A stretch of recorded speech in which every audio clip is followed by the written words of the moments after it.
Hello grapplers and welcome to a new Zangief video.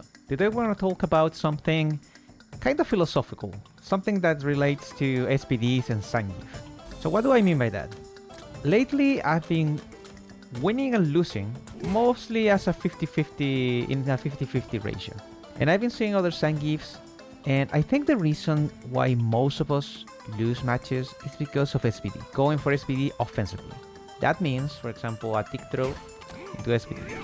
People backdash, people forward jump. So I've been thinking about changing that and only moving the SPDs to a defensive state, punishing -5 or using them in situations where you're not technically supposed to go for SPD, and that has landed a really good amount of points basically, and also wins. First of all, we need to establish frame traps because we're gonna frame trap a lot now, and this is probably the way Zangief might need to be played in the future. So this is not something new. I already covered this in other videos, but today we're gonna go hard into it. So we're gonna identify 3 frame traps that you need to use with Zangief. The first one is the most obvious one, headbutt, +4. From here you can go into health stab, and if you're close enough, spine buster, which is probably the best option unless you want to side switch.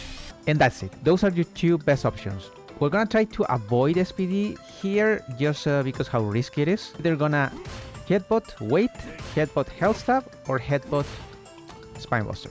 Those are gonna be your options now from a headbutt on block. You can go into SPD sometimes, but don't abuse it. The second one that is actually really good is drive rush, standing medium punch. I used to do this.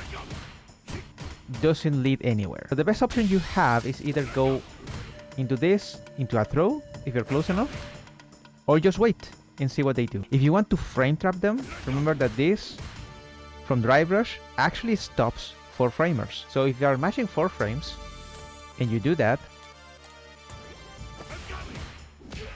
you get a very good +4. Although at this range, your best option might be a standing medium kick or another standing medium punch. You still have something to do, especially if you're close. Here, excellent, +4. You can go into that, or you can just finish the whole target combo.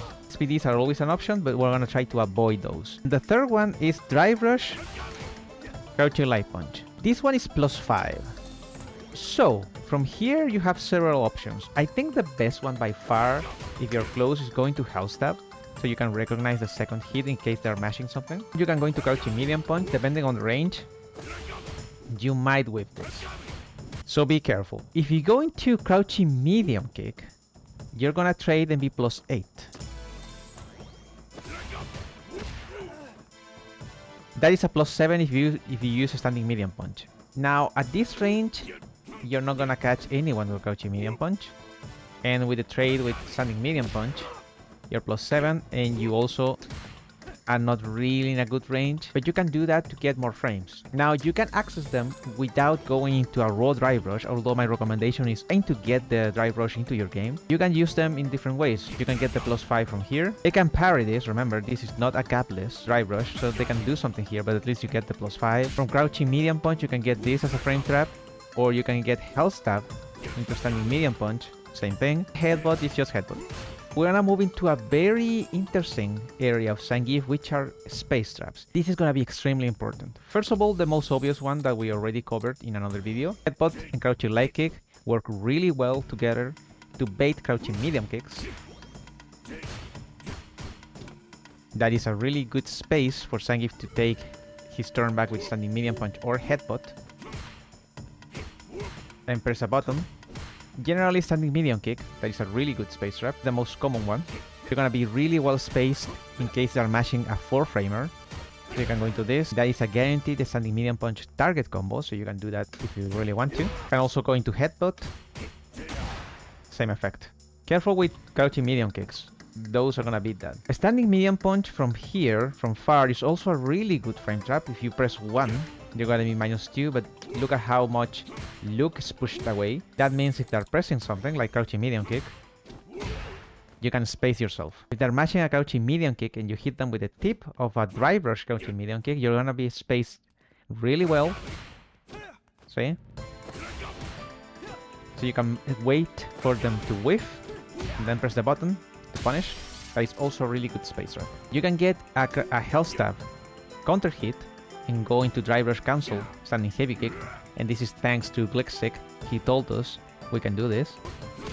And this is a combo. If you're close, before I forget now that I mentioned that, if you're close, you can go for a single crouching light punch into health stab. Now be careful, this is not a frame trap, but it is really good if people are expecting the SPD. You can also use 2, and you're still gonna hit them. Otherwise, you can also go for crouching medium punch, if they want to jump, for example. Pretty common. Or they want to backdash in the corner. You know, the biggest weakness of Zangief is not forward jump, although it is pretty strong against Zangief. It is backdash. Be very careful. If you see the opponent backdashing too much, don't go for something like this, because you will whiff, and they're gonna punish. Just poke once and see what they wanna do. If you have them in the corner, just go crazy. Be very careful with your space traps, because they are space traps. If they're not pressing or they're just walking back, they can make you whiff. Now those are only a few space traps. Probably I'm gonna cover more in the proper how to play Zangief in Season 2, 2024. Now we're gonna take a really quick look at what do I mean by defensive SPD. If you're being pressured by someone, let's say Luke wants to do something like 3 crouching light punches, you can use SPD there. You can wake up with SPD.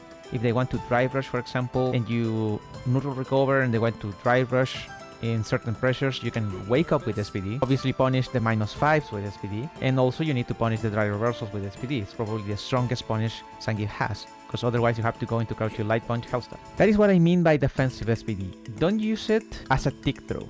Use it to whiff punish the opponent. And since we're talking about space traps, you can actually wait for them to press something and then SPD. If you do that, the SPD range is a little bit extended, because you're punishing the hurt boxes, and the hurt boxes for buttons are pushed forwards. So there are situations where you're gonna catch them in places where SPD should not. But since he's moving forwards with crouching medium kick, I'm catching with SPD. So that's the idea. Use more strikes, more frame traps, more space traps, and less SPD. The final thing I want to mention about SPDs is damage. Damage and what you get out of SPD. The light SPD is the SPD you're gonna get the most, by far. And as you know, this by itself deals 25k damage. 2,500. I've been thinking about that damage a lot, because if you space yourself correctly or you abuse headbutt and you get one headbutt, you do more damage than SPD. It is not really about damage now. You do more damage by headbutt and health stab, lariat. What about the other SPDs, like if you want to use heavy? 3,300. And as you know, you deal less than 3,000 with the regular lariat. But if you use OD lariat, you get really close to strong SPD damage, but you have better Hiroki. SPD is good in terms of damage because it's still a 5-framer, so it is decent for Zangief. He doesn't have a 5-framer. But if you really want to get good damage and good Oki, I don't think SPD is it. And SPD still is a good tool for defensive purposes. And you do even more damage if you land a jump in with Zangief. But this is a random video, I guess. I really wanted to tell you, maybe we need to change the way we're playing Zangief, or a lot of us are playing Zangief, because more people are backdashing. A lot of them are pairing situations where we don't expect. So we need to change our game plan to not rely on SPD that much, rely on the things that can land us Oki. And since damage is no longer like a big thing for Zangief, like he can get better damage from other things, like again, OD Lariat into super level 3. We need to change the way we deal with our buttons and the opponent. I hope this video helped. It was fun. If you really like this content, please subscribe. We're gonna be taking a look at Bison very soon, and we have more videos coming, like the Akuma guide, a Bison guide eventually, and also how to play Zangief. That's it, grapplers. Take care. Have a great Monday and the rest of the week. I'll see you in the next video. Bye bye.